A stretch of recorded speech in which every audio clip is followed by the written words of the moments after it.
Hi there, I'm Karen Strang Allen, a love and empowerment coach for single women, and I'm the founder of the Empowered Single Women Facebook group.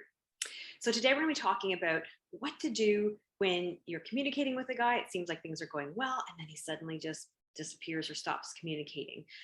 So I was planning on talking about this topic anyway this week, and then it came up in our Facebook group. So it's serendipitous timing.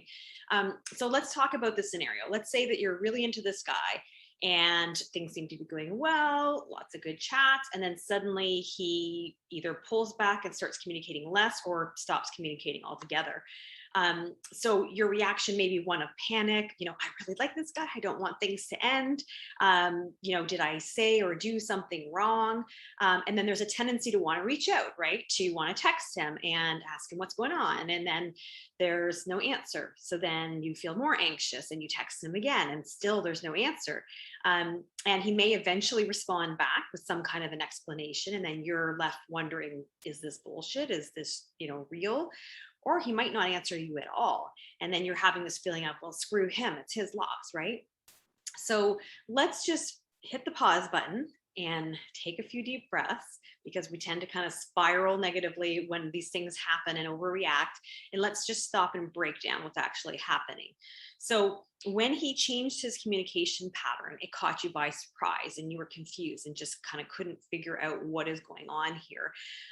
Now, there's a tendency to make up stories about what's happening based on our past programming and history and experiences from our last relationships, our childhood.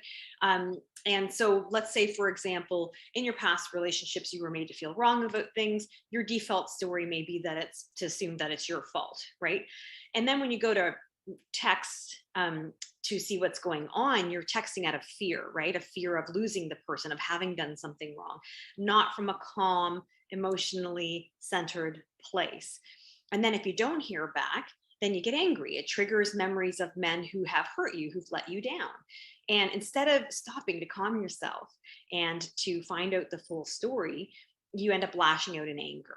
So here's the thing: if he did have a valid reason for why the communication pattern changed, you're not going to actually know because you've probably scared him off at this point. If the reason is that he was just kind of not sure, not ready, you've probably made him more afraid of women than he already was with your reaction. And even if he truly is just an asshole, you reinforced for yourself your own trust issues with men by assuming the victim position instead of finding your power in this situation. So let's talk about some possible scenarios for what it could mean that he changes his communication pattern. It could, yes, mean that he's a chicken shit and just has ghosted you with no explanation. It could be that there's another woman on the side and he's decided he likes her better. It could also mean that maybe he's just not quite ready. His heart was recently broken, so he's a bit skittish. It could mean that he's had a medical, a family, a workplace emergency, and he's gone into a bit of overwhelm. Men, when they're going through crisis situations, tend to withdraw, to go to their caves, so to speak. So it doesn't necessarily mean that something's wrong. It's just his stress response. It could be that he lost or broke his phone. I mean, that's happened to me. Actually, this summer, I dropped my phone in the river and had to put it on in rice for 2 days. So I couldn't, if anybody had messaged me, they wouldn't have gotten a response back. And I've had that happen to friends as well. And then if your phone really is dead, then it can take a few days to get that replaced. So that is possible. It could be that he's not quite sure about you yet, that he's uncertain about a future with you. So he's hesitating. It could be there's some kind of a misunderstanding between you. It could be that you did something to spook him, like going too fast or appearing to be too needy or being too reactive in your emotional responses to him. So here's the thing: the truth is that you can't know which of these scenarios is true if you don't talk about it, right? Otherwise, you're just making stuff up. You don't actually know. So stop jumping to conclusions and making up stories that you can't know are true.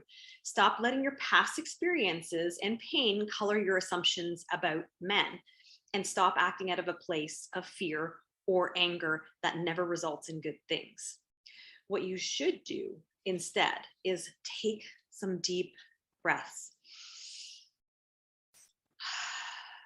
Calm your nervous system first. slow down. Journal about your feelings. It's triggering stuff from your past. This isn't just about the person right in front of you. Talk it out with somebody supportive, who's rational, who's not going to just man bash, right?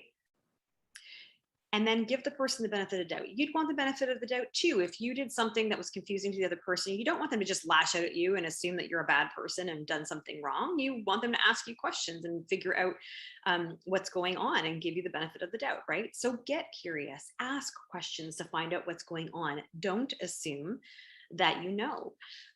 So a good question you can ask if you're fairly newly dating is something like, you could text them to say, hey there, I haven't heard from you. Is everything okay? Now, notice if everything okay is a lot different than did I do something wrong, right? So don't assume you're at fault. Don't assume he's at fault. Just ask an open ended question and see what the response is. If you're in a more committed relationship, you're dating exclusively, you've been seeing each other for a while, then you might want to go a little deeper and say, are you okay? Is something wrong? Can we talk about it? To invite more of a response. Either way, regardless of how long you've been seeing the person for, you then need to lean back and give them the space to figure out how they feel before they respond. As women, we're guilty of sometimes pursuing, chasing, wanting an instant response. That's your anxiety reaction. That's your emotional triggers. That's your thing that you need to deal with. He's not responsible for that. You are, right? So and it's also important too here to recognize that there's some differences in how men and women communicate. When women are facing a problem, they want to talk about it and figure it out with other people. When men are facing a problem, they typically withdraw and want to figure it out on their own. And that's just their normal response. So we have to be able to understand that and give them the room that they need instead of pressuring them to do it the way we would do it. So let's say you've given them a little space and they come back and give you an explanation. If they explain what happened in a way that's satisfactory to you, seem apologetic, seem to care about your feelings, those are all really good signs. If they don't respond at all or give you what you really do think is a bullshit excuse, then they don't deserve your time, right? So don't invest more time and energy in a relationship than the other party is. Have enough self-respect not to chase, not to keep pursuing. You deserve somebody who's straightforward, who's able to communicate like an adult, openly. And this person is not the only fish in the sea. So now let's talk about some of the deeper issues. It's really important to look at your role in this and not just blame the guy and pretend that you have no growing to do here. There's an opportunity to look at your own triggers and figure out what's going wrong. If you're feeling a strong emotional response to this, you are being triggered. There's something you need to look at your side of the table, regardless of what he's doing or not doing. So one of the things is if you find yourself getting attached really quickly to somebody you barely know, that's not love. That comes from attachment issues, from abandonment issues, from a fear of loss, and often from not really valuing yourself enough to put yourself in the driver's seat of choosing and instead letting yourself be chosen. Assuming it's your fault, that comes from insecurity, lack of self-esteem, often childhood experiences. Assuming it's his fault comes from past experiences with men and trust issues you've probably developed, which are your issues to sort out, not theirs. Lashing out comes from a place of emotional dysregulation. You need to learn how to manage your emotions better. And then obsessing about his response. Is he going to answer me? Is he not? That's placing too much emphasis on the guy. You're putting way too much power in his hands to determine how your day is going to go. You need to create a full life that's well balanced, that makes you happy already, so that, the guy is just a piece of the pie chart, not the whole flipping pie chart, right?